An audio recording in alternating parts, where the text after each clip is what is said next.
Rocky Gerung saya kira juga keliru ya menurut saya. Pak Rocky juga pernah ini sama Pak Jokowi toh, masih inget toh? Nah. Karena Pak Rocky pusing, Pak Jokowi tanpa pattern. Saking pusingnya Pak Rocky nggak bisa merumuskan cara kerja Jokowi. Tapi faktanya dia presiden dicintai rakyat, mati lu. Mati. Jangan pernah ngelawan orang baik loh Pak. Ini rumus dari kakek saya. Jangan lawan orang baik. Yang kedua, jangan lawan orang cantik. Kalah kau Pak.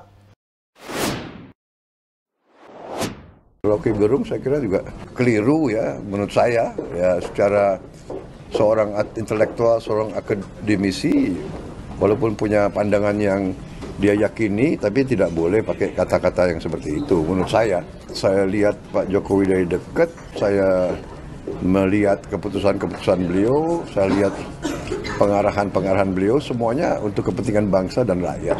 Ya secara, tapi saya kira Rocky Gerung saya kira juga sebagai apa ya, sebagai akademisi, sebagai ahli filsafat, seharusnya ya tidak seperti itu. Saya kira gegabah. Pak Rocky juga pernah ini sama Pak Jokowi toh, masih inget toh? Nah. Karena Pak Rocky pusing, Pak Jokowi tanpa pattern. Langkahnya tanpa pattern. Yang pakai pola itu adalah yang suka baca literatur. Saking pusingnya Pak Rocky nggak bisa merumuskan cara kerja Jokowi. Tapi faktanya dia presiden dicintai rakyat, mati lu. Mati. Approval ratingnya hari ini untuk di Pulau Jawa ini 82%, Pak. Di Jawa Barat 73, di Jawa Tengah 92 approval ratingnya. Kita mau ngomong apa? Kita mau ngomong apa? Saya tidak mendahului proses hukum dan saya tahu mungkin dalam 1-2 hari ini akan diproses secara lebih formal. Tapi saya terangkan dulu bahwa saya ingin hentikan kegaduhan ini. Saya minta maaf karena ucapan saya itu menimbulkan kegelisahan, menimbulkan tadi polemik itu. Dan polemik itu yang justru menghidupkan gairah saya bahwa negeri ini belum mampu untuk mencerna prinsip-prinsip demokrasi itu. Jangan salah loh. Jangan pernah ngelawan orang baik loh Pak. Ini rumus dari kakek saya. Jangan lawan orang baik. Yang kedua, jangan lawan orang cantik. Kalah kau Pak sama orang itu. Jadi jangan serang Jokowi, rugi kau. Kok rugi? Jadi orang ini dianggap orang baik loh Pak. Bukan aku pro Jokowi loh, ini ilmu saja. Ini just ilmu gitu loh, ilmu kehidupan. Ini boleh dikutip Pak? Boleh. Fair. Ilmu kehidupan. Yeah. Boleh sebagian orang mengatakan itu pengkhianat, tapi silahkan disurvei. Silahkan survei. Kalau nggak percaya sama saya, survei sendiri. Kalau nggak percaya. Nah itulah adinda sekalian, kalau dikau bicara, keluarkanlah kata-kata yang baik. Lu jangan pernah bicara kasar. Pernahkah engkau dengarkan Bambang Pacul mengeluarkan statement di koran, di TV, statement yang melukai hati orang? Nggak ada. Saya jaga betul. Saya jaga betul. Karena bagi saya, buat adik-adik ini yang muda, yang paling suka mengkritik orang, hati-hati. Karena dunia belahan timur itu di hati. Sekali Anda melukai hatinya, panjang urusannya. Maka hati-hati mengeluarkan kata-kata. Bagaimana Anda memenangkan hati, itu paling utama. How to win the heart, and then how to win the mind. Gimana Anda memenangkan hati, itu langkah 1. Langkah 2, baru memenangkan pikir. Mohon izin, adik-adik dari UI ini, utamanya paling seneng memenangkan pikir. Jadi kalau melihat kawan diskusinya terkapar dengan argumentasinya, wah itu orgasme intelektual. Gitu. Kau lihat di wajahnya Pak Rocky Gerung kalau sudah selesai membantai Andri Rosadi. Gitu.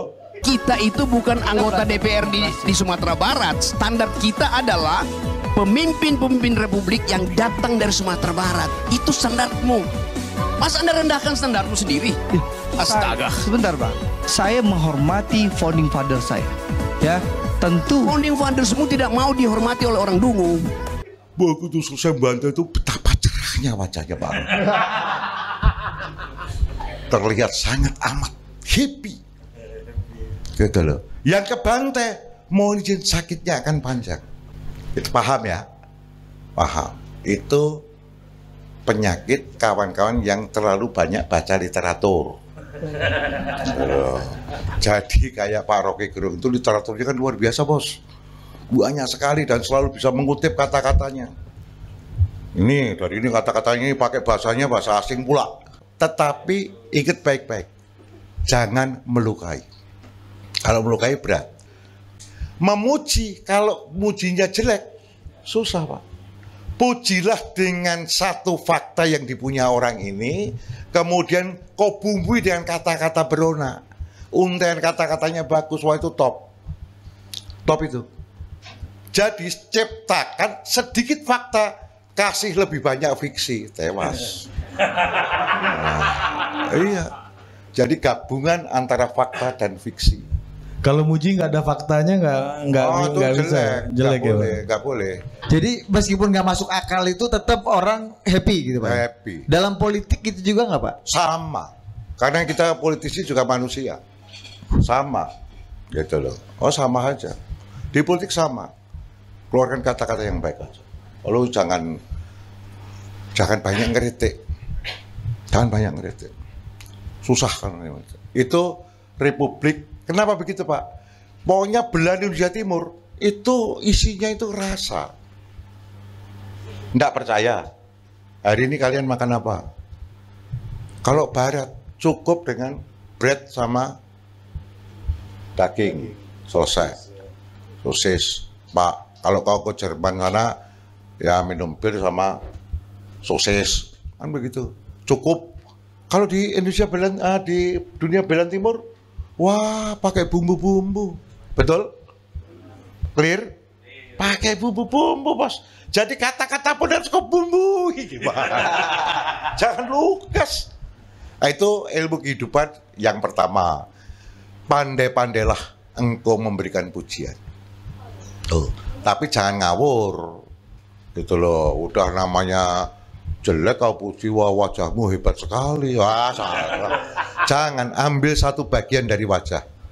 Ambil satu fakta ya Pak ya. Ambil satu fakta. Itu dieksploitasi. Itu dieksplor. Explore. Jangan dieksploitasi, dieksplor dengan kata-kata berona. Di politik banyak ya kejadian kayak gitu ya Pak. Biasa itu. Juara itu. Ya, Pak bukannya tadi kan harus jangan sakiti hati, jangan pakai kata-kata kasar, apalagi untuk orang yang banyak dicintai sama orang banyak. Ya. Tapi bukannya dalam politik itu harus saling adu gagasan, saling adu menjatuhkan, bukan normalnya begitu Pak. Kritik gitu. Mengkritik. Kalau politisi di ruang sidang, dia politisi. Kritik kebijakannya dengan undang-undang. Fakta kayak gini, undang-undangnya ini. Bisa nggak? Boleh. Membuat mitra tercengkang boleh, tetapi pakailah undang-undang. Jangan personal. Kalau personal susah, jangan. Atas kebijakannya. Saya dulu menjadi anggota DPR 2004. Sampai dengan 2014, itu kami PDI di luar pemerintahan. Kami menjadi orang sekarang mengatakan oposisi.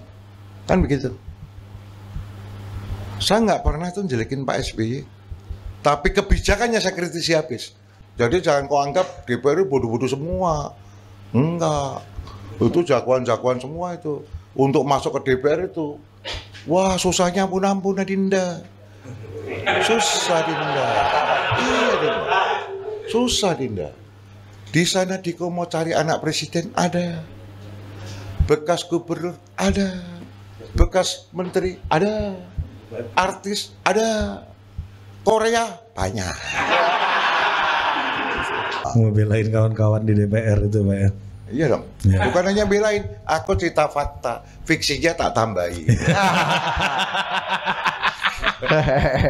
Iya. Canggih ya Pak ya DPR itu ya. DPR itu di sana sayangnya karena banyaknya Korea itu mekanisme rapat tidak dijalankan. Pada kehormatan DPR itu dari mekanisme rapat. Tata beracara rapatnya ini clear dulu. 2004 ke 2014 itu tata bacanya rapat clear. Begitu KMPKIH rusak, itu aja kerusakan pertama dulu. Jadi dulu Diko boleh lihat loh, rekamannya ada loh, rapat-rapat dulu kelas, kelas. Gimana Pak? Gimana Pak? Ya adu argumentasinya itu jelas, kuat. Kita berargumen kuat. Jadi ya politisi begitu di Senayan sana.